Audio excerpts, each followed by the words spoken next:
Well, former Prime Minister Paul Keating has taken aim at Labor's unrealised super gains tax, which will apply to super funds with balances over $3 million, warning it will impact thousands more people than first expected. Who would have thought? Mr Keating has claimed young Aussies entering the workforce now are guaranteed to have $3 million in super by the time they retire. But the Prime Minister fumbled around when pressed on this today. All right, well, we don't have that, but let's bring in UNSW economics professor Gigi Foster now for more on it. Gigi, thank you for joining me. Is Paul Keating right here, do you think?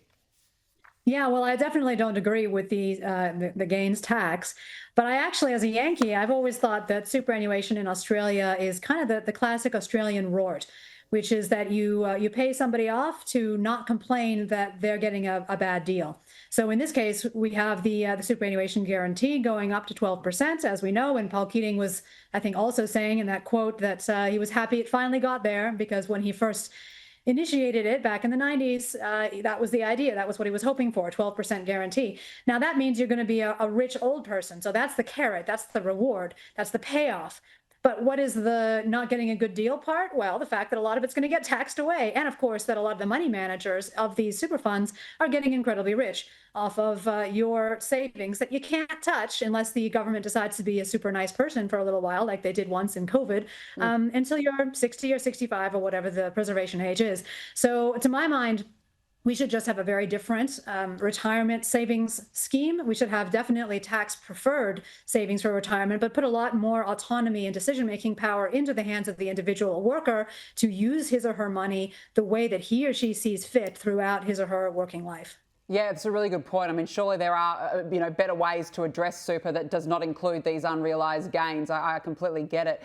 Now, of course, it's the start of a new financial year today, Gigi, which means that fees are going up. This includes a 3.5% increase to the minimum wage, which is now sitting at $24.95 per hour. And as you can imagine, Labor was out there spruiking this today. But Gigi, let's not forget, power prices are going up today, as well as a number of other fees and charges. It's not getting any easier for everyday Aussies, is it?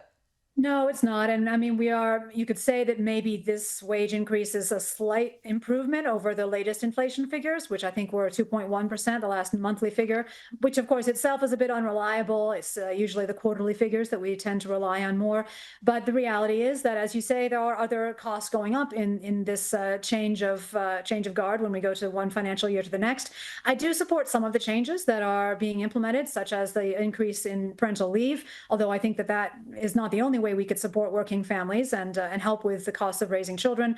But this meaning, I suppose the meaning of an increase to minimum wage workers is not zero, but not fantastic given the inflationary environment that we're in now.